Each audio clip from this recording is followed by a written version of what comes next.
Place à présent au Dimanche Magazine. Depuis le 13 juillet dernier, la direction de l'orientation des bourses du ministère de l'Éducation nationale et de l'alphabétisation a lancé l'opération d'orientation et d'affectation des élèves en classe de 6e et de 3e. Notre invité du jour, pour en parler, le directeur par intérim de l'orientation des bourses au ministère de l'Éducation nationale et de l'alphabétisation, M. Koniyé Nataban. Merci encore de nous avoir rejoints sur ce plateau. Bienvenue donc et merci d'être avec nous. Une semaine après son lancement, comment se déroule cette opération sur le terrain ? Bien, merci, monsieur Guivet. Il faut noter que l'opération d'affectation et d'orientation en ligne se déroule très bien. C'est vrai qu'une telle opération, surtout une telle innovation, peut avoir quelques points de blocage dans la mise en œuvre de l'opération. Mais dans l'ensemble, je voudrais dire que l'opération se déroule très bien. Merci à vous pour ce premier point et sur l'ensemble justement du déroulement de ce processus. Je vous invite à suivre ce reportage réalisé par notre reporter Sifora Zegui qui nous fait cas justement de quelques blocages observés. On suit ce reportage. Cela fait 9 jours aujourd'hui que l'opération d'orientation et d'affectation des élèves en classe de 6e et seconde a démarré en Côte d'Ivoire. Elle consiste pour le parent à affecter lui-même son enfant à l'aide d'un téléphone portable en envoyant DOB au 99 91. Coût de l'opération, 200 francs CFA pour 5 minutes. La première journée était réservée aux élèves de 6e ayant obtenu 153 points et plus, la deuxième de 136 à 170 et à partir du troisième jour de 85 à 170 points. Depuis le démarrage du processus, plusieurs parents d'élèves rencontrent d'énormes difficultés, notamment le manque de place dans les établissements souhaités ou encore l'indisponibilité de place dans les établissements des communes d'habitation. D'autres parents ont également signalé un bug au niveau de la connectivité. Si l'opération se déroule bien dans l'ensemble, les parents s'interrogent sur le fait de réserver des jours pour une catégorie d'élèves. L'opération d'affectation et d'orientation des élèves admis en classe de seconde, quant à elle, débute ce dimanche 21 juillet sous le coup de 23h59. Alors, monsieur le directeur, notre reporter confirme que l'opération se déroule bien dans l'ensemble. Cependant, il y a quelques petits problèmes à relever. La première difficulté semble technique, un bug au niveau de la connectivité réseau dès l'ouverture de l'opération. De quoi se met donc le doute sur la capacité des opérateurs économiques à mener l'opération, n'est-ce pas ? Je voudrais dire qu'à ce niveau, c'est juste au démarrage de l'opération qu'effectivement, il y a eu quelques problèmes de réseau avec certains opérateurs, mais pas eux tous. Et quand nous disons au démarrage, vous voyez dans le reportage tout à l'heure, le commentateur a bien dit que l'opération se déroule en 3 tranches. Nous avons une première tranche qui s'est déroulée le premier jour. Nous avions 5000 élèves à affecter.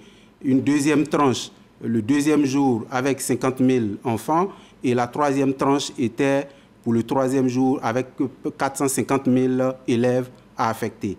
Et c'est au troisième jour qu'effectivement nous avons constaté quelques difficultés au démarrage parce que quand vous regardez la population qui devrait procéder à cette opération à partir de 23h59, tous les parents, tout naturellement, veulent voir leur enfant dans l'établissement souhaité. Surtout qu'aujourd'hui, pour cette opération, le parent d'élève est mis au cœur du processus.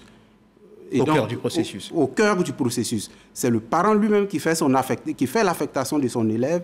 Et donc, 450 000 personnes vouloir faire une opération en même temps, toutes les infrastructures mises à disposition par ces opérateurs sont forcément mises à contribution. Et les premières minutes, il y a effectivement eu quelques soucis, mais qui ont très vite été réglés les 5-10 minutes qui ont suivi. Et la preuve en est qu'aujourd'hui, sur les 508 000 élèves, 506 388 élèves qui devraient être affectés, nous avons déjà affecté plus de 400 000. Alors, deuxième difficulté identifiée, le manque de place dans les établissements souhaités, l'indisponibilité de place dans les établissements des communes où résident certains parents. Que répondez-vous à ces inquiétudes manifestées par les parents ? Oui, à cette question, monsieur Herman, cette année, l'innovation a été de faire un rattachement des écoles primaires aux établissements secondaires dans les différentes localités. Et donc, c'est sur la base, justement, du taux d'admission dans ces communes, dans ces inspections d'enseignement primaire, que l'ouverture des capacités dans les établissements publics ou privés a été faite par le ministère de l'Éducation nationale. Et donc, à ce niveau, l'ouverture des capacités, surtout au niveau du privé, se font de façon progressive. La preuve en est que, pas plus tard qu'hier, quand nous avons fait le bilan de l'opération à mi-parcours, nous avons compris qu'il y avait encore une population dans certaines communes qui n'avaient pas opéré un choix dans un établissement. Et donc, avec la direction de l'encadrement et des établissements privés, un bilan a été fait et de nouvelles capacités ont été ouvertes pour permettre justement à ces parents de pouvoir procéder à l'affectation de leurs enfants. Et surtout, je voudrais insister sur cette responsabilité, sur la responsabilité des parents dans l'affectation de leurs enfants. Alors dites-nous, pourquoi choisir des jours, pourquoi identifier des jours pour une catégorie d'élèves bien choisis? Pourquoi ne pas ouvrir le processus d'inscription?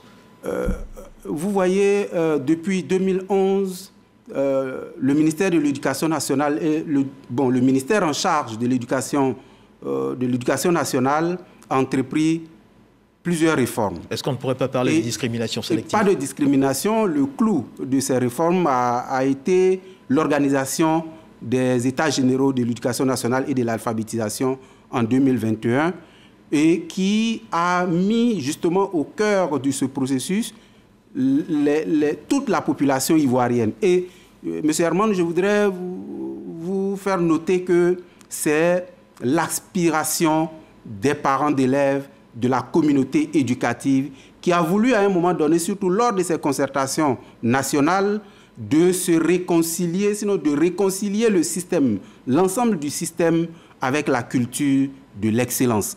Et donc parler de la culture de l'excellence, pour nous, il serait vraiment important de permettre aux plus méritants, aux enfants qui ont produit des résultats très intéressants, très importants pendant le cursus scolaire, de choisir l'établissement dans lequel ils souhaitent continuer leur parcours scolaire. Et aussi, l'un des facteurs qui a milité pour cette catégorisation de population à affecter, c'est justement la fluidité. Vous voyez, je l'ai dit au début, la difficulté que nous avons eue pendant le 3e jour avec les 450 000, vous imaginez les 506 388 qui sont lancés en même temps, c'est sûr que... Et vous nous avez dit que le problème était en train d'être résolu, n'est-ce pas?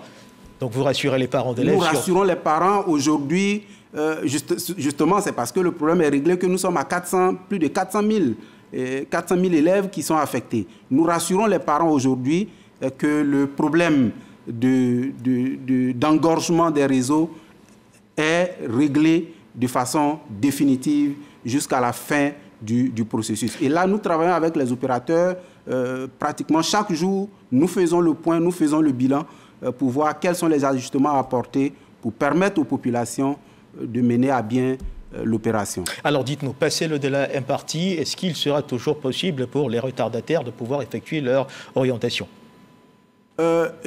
Monsieur Herman, vous me donnez l'occasion d'inviter les parents à véritablement s'investir dans cette opération et à faire l'affectation de leurs enfants eux-mêmes. Oui, mais on a tout de suite noté qu'il y avait énormément de problèmes. Est-ce que, passé le délai, est-ce qu'ils pourront justement continuer d'orienter leurs enfants?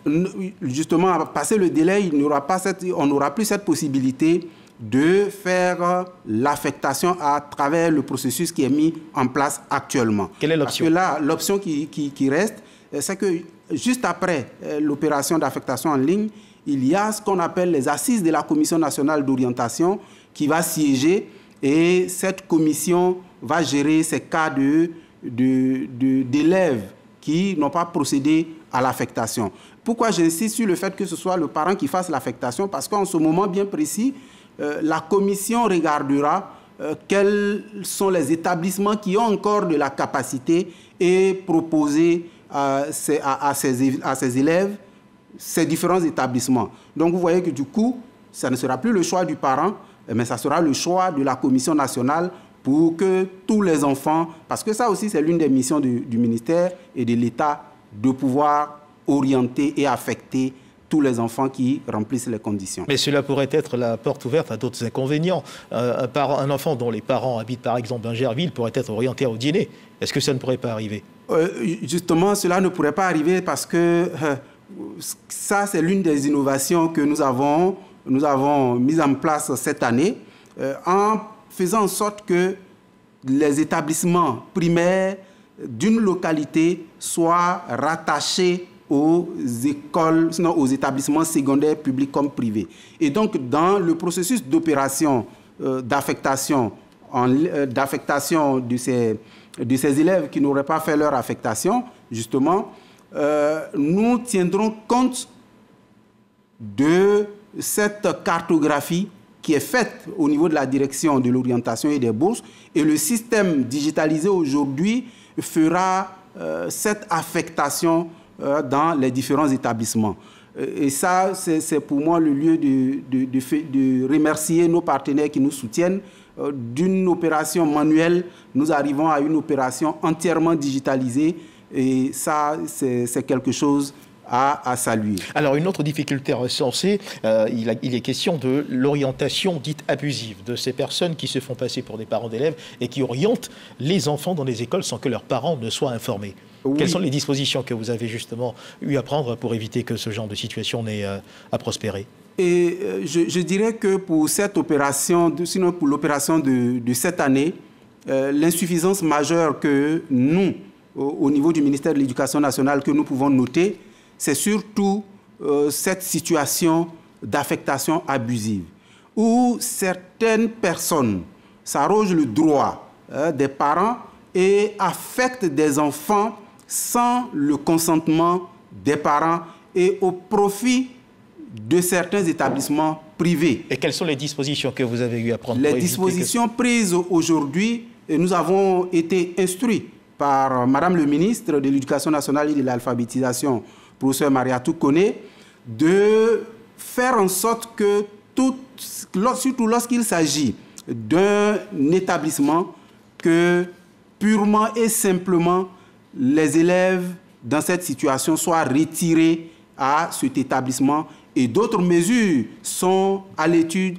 Très rapidement, elles seront communiquées de sorte qu'on puisse épouser l'excellence et on puisse rompre avec la tricherie et la fraude. Alors, monsieur le directeur, il y a tellement de choses à dire sur le sujet. À compter de ce soir, 23h59, sur l'orientation seconde, c'est bien cela. Même procédé, même mécanisme, doit-on s'attendre aux mêmes inquiétudes? Même procédé, même mécanisme, mais pas mêmes inquiétudes. D'accord, merci de nous rassurer. Allez-y, une dernière phrase. Pas mêmes inquiétudes, justement parce que la population qui doit être affectée est de 137 508.